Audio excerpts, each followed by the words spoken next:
wasn't as confident, but my coach told me before I left Florida, he was like, you're gonna win this workout. And I was actually kind of mad at him for saying that because it's a lot of pressure going in.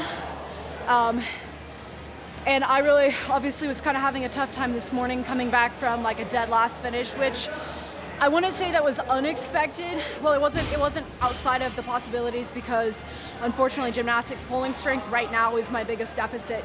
A lot of people don't realize this, but I was a CrossFitter for about 5 years. I quit completely for 2 years up until I qualified for semifinals this last year. I was doing weightlifting only. I was doing 1 to 2 workouts a week. So I'm still rebuilding a lot of capacity that I lost over those 2 years in terms of my gymnastics. So not doing well on workout 1 was not entirely unexpected, but it really it definitely kind of puts a little fire in your butt. Makes you want to go a little harder on the next one. So. And your background is in Florida Grid League, correct? So I've been doing Grid League for about 3 years. I missed 1 season because of an injury though. I want to say my background is in it. No, I do grid. It's something kind of supplemental that I do. It's something fun. You get to do a lot of party tricks that you don't get to showcase in CrossFit. Like med ball muscle ups, handstand walks with a med ball, double touches, triple touches, handstand sled drags, things like that you don't typically see outside CrossFit. Now, do I think that's in the realm of possibility for the future? I think so. When you look at things like the double under crossovers, the obstacles with the handstands that they've been doing of late.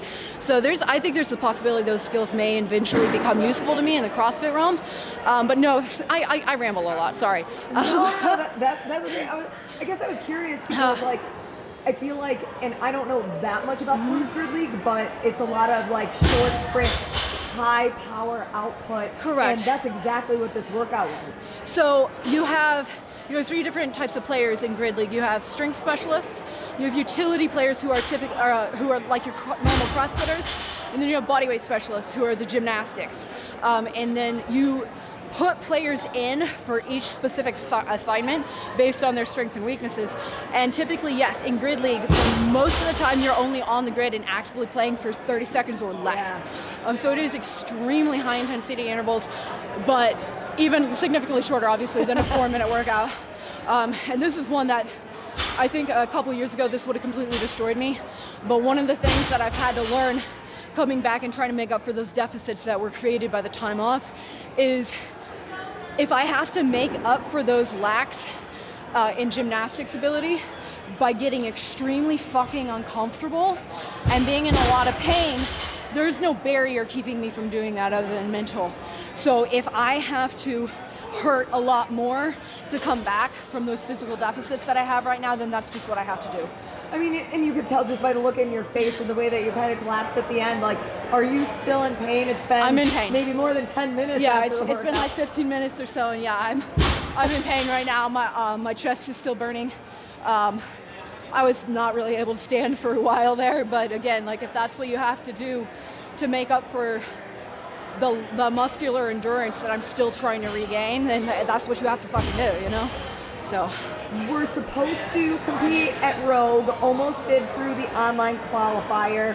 At what point, once you found out you wouldn't be in Texas to compete there, did you decide Zelos is going to be the next big thing? No, I had seen Zelos, but I hadn't inquired because I just didn't know if I was on the radar. So I may have signed up for the online version, I'm not sure. To be honest, I probably wouldn't have because I did 5 online qualifiers almost back to back. And so I did Down Under Championship, I did Rogue, I started Dubai, had to drop out of that one because of an injury, and then I did the Fittest Experience, and I'm missing one right now, Wadapalooza. Wadapalooza, I was still injured, I did not do well. The other 3, I did well, obviously, just with the technical issue with Rogue. But I probably wouldn't have signed up for the online format just because I was pretty burnt out from those qualifiers.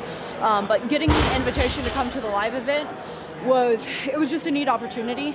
It was something I hadn't done. And there's always that little, I feel special, I got invited, So yeah, decided to show up. So then this is the competition that you'll have before the season begins, correct?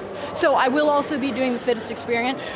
I was going to be going to Down Under, but there were some issues just with passport renewal. I didn't get a jump on it fast enough. So unfortunately, not going to make it to Australia. And also just logistically, that's a very difficult competition because like I'm not a full-time athlete. I coach full-time. Like that's how I pay my bills. So it's a lot of time off work. And just like I don't have as much backing and sponsorship to help with the expenses of travel and everything, so it would have been significantly like out of pocket. So there was a few factors played a role in that, but I'll be going to the fittest experience in January. But yeah.